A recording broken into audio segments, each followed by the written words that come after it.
Здравейте, аз съм Симона и тук в Joy Station се намирам с един от най-обичаните телевизионни водещи в България. От почти 10 години той разпалва истински семейни войни със своите любопитни въпроси. И бой! Но само единствено след като предварително е попитал точно 100 човека и разполага с техните отговори. Да. Нали така? Да. Представям ви Цветомир Иванов, Цецо, Това няма диоптър, бе. който след минути ще стане част от първото късно шоу на тази сцена Голям прас. Голям прас. Така, първият ми въпрос към вас. Първо, добре дошъл в Joy Station. Как се чувствате? На ти. Добре, на ти. Добре. Много добре се чувствам. Здравей. Вие ще вземете ключова роля Ти в... Да. Да вие. Ами, уважение. Да, бе, съгласен съм. Дебел съм, очаквам толкова. След това, Добре. Ще заемеш ключова роля в този интересен проект. Да. Как се чувстваш малко преди старта и може ли да разкриеш поне малко с какво ще изненадаш публиката този път? Няма да питам аз.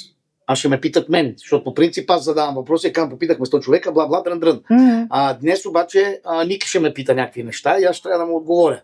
Няма да казвам какво, освен само, че сега вижте как съм облечен и може да си представите, че аз ще играя какво? Министър. Нали, това не се лъжете по външния вид. Така че това ще е интересното и това ще е готино да видите как задаваме въпроси. Не се притеснявай. Аз искам вода да си взема. Се мисли, ети вода, значи не спреха нарочно, когато ми взимат интервю на мене, нарочно някой да се бута тук. Извинете, изчезвам. Да, айде мини още веднъж, не спреха да минават тия. Така, това ще бъде интересно, гледайте го. А какво е да си от другата страна? Да ти задават въпроси? Голямо удоволствие. Голямо удоволствие, просто това нека не забравяме. Това е сценарий, то е написано, аз трябва да го изреча. А понеже това ми е професията, актьор съм, така че освен да се забавлявам, на мен друго не ми остава. Ако попиташ 100 човека, кога най-често казват голям прас? Какви според вас, какви според теб Така на ти? биха били пете топ отговора? Може би, питахме 100 човека, кога казвате голям прас. Да, точно така. Може би топ отговор ще бъде във всички случаи. После, айде да гласуваме, защото да изберем нашето правителство. Голем прас. И всеки такива неща, които са свързани с целия ни живот. Ние можем да употребиме, български език е уникален. Ние можем да употребяваме всякакви словосъчетания за всякакви неща. Нали? Има и нецензурни такива, които да не ги почвам и тях, но голям прас може да се каже за всичко. Значи, купих си хубава, ми казваш ти хубава кола, аз погледнем голям прас. Или голям прас, гледай къде си отидем, голям прас. И всякакви такива неща, които може да се сетиш. Вие имате дългогодишна кариера като водещ, както в телевизията, така и на живо. На живо. Пътувате из цялата страна. Пътувам. Кое е най-голямото предизвикателство, с което сте се сблъскали в тази професия и какъв съвет бихте дали на младите? Актьори. Имам актьори, хора, които искат да бъдат, в смисъл в това естество да бъдат водещи по-скоро. Да се занимават с водене на каквито и да е събития. Да пробват и ако видят, че не става, да се откажат. Защото иначе няма смисъл да се мъчат.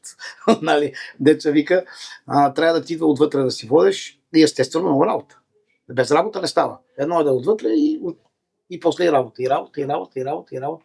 Погледаш в огледалото и кажеш, здравейте, не става. Нали, втори опит. Нали. Здравейте, вие сте се... Не се получава. И така, докато не се получат неща. А кое е най-голямото предизвикателство? Като личност, с която сте се сблъсквали в периода въобще в процеса на... време, като водех сутрешен блок, в моя телевизия, най-голямото предизвикателство беше, когато идваха спортисти, колеги, актьори или всякакви други личности, които са постигнали нещо. Това беше изключително трудно да започнеш да задаваш въпроси на такива хора, да говориш с тях. Защото ти виждаш един човек, примерно към спортист, който е взел олимпийски медал по даден спорт. Така като ме гледаш мене, ти е ясно колко много спортувам и нали, мога да разбереш как се чувствам при един спортист, който е направил нещо уникално. Нещо, което за мен е къде отиваш. И почваш какво да го питам, как да го питам. Да, притеснението си оказва дума. Естествено, в крайна сметка тези хора славят България навсякъде, пък ние сме си в България, тук локални деца, вика местни. А като заговорихме за респект, вие завършвате надпис Христо Сарафов в класа на професор Крикор Азарян. Да. И също така негови асистенти тогава са били големият Тодор Колев и Николай Поляков. Да. Спомняте ли си как преминаха кандидат студентските ви изпити и какви материали си бяхте избрали? Сега колкото и да не ми се иска да го кажа, беше отдавна. Да, разбира Вече се. бая съм стар. Пропитам. Единственото, което Може- си спомням е една да. басня. Една басня за пчеличката. Не знаем откъде и как оса в кошера провикна. Потидома на крак и се провикна. Приветствам вас, герой на труда! И бързо хукна към меда. Скопна часово и след него първи, втори, трети. Къде любезна? Кой те пусна, ма? Усата се да мрънка, но късно вече беше вънка. Това е единството, което си А спомням. казваш, че не си спомняш? Не, само Доста това си спомняш, доста. Като почнах да пея, каза, момче, не дай да пееш, не ти силата там. Да. И е прав. Напоследък все по-често се сблъскваме с съдържание в социалните мрежи, генерирано с изкуствен интелект. Не ми Както знаем. харесва, не съм съгласен, не ми задай този въпрос. Против съм. Как си мислиш Съм. изкуството след 10 години? Против съм. Гледах едно видео, в което едно момче, което се занимава с изкуствен интелект, което работи с различни програми, който застана и изведнъж започна да казва, това е генерирано с изкуствен интелект и той вече в различна среда, на различни места, къде отива оператора, къде отива озвучителя и така нататък. Да, той смяташ, че ще има промяна. Голяма естествено. Да. Хубаво е да ги има в някои моменти, за да покажем още и да Но- натиснем някоя сцена, но чак пак толкова. Да не е коренна И да седнем промяна. двамата тук на това диванче, дето се вижда емоционното диванче, дето искаше през цялото време да сядаме на това диванче, да знаете.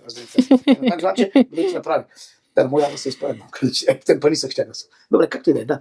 А какво мислите за празничните традиции? Според вас те се променят или се спазват още по-стрикно през годините? Нито се променят, нито се спазват. Стриктно. По-стриктно. Хората си ги карат така, както са свикнали. Каквото е било в семейството ти и на какво си научен, това правиш и ти с твоите деца. Ако е имало, баща ми минаваше стамян през масата, Да. още минава между другото на 24-ти, минава си стамяна през масата. Аз не минавам стамяна през масата, защото не мога да мина с това. Да. Не ми идва отвътре. Мгм. Хапваме постното. Не съм свикнал да поста, опитвам се. Мгм. Ма не ми се получава. То ще личи, нали? И така нататък.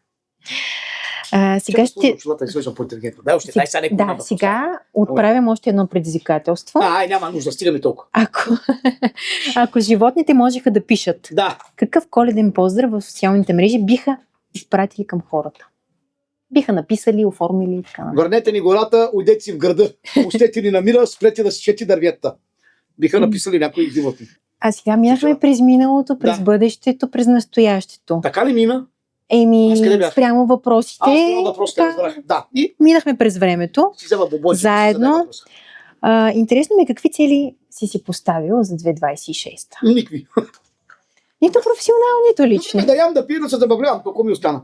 Добре. След една възраст вече не подбираш. Ядеш, пиеш, да забавляваш.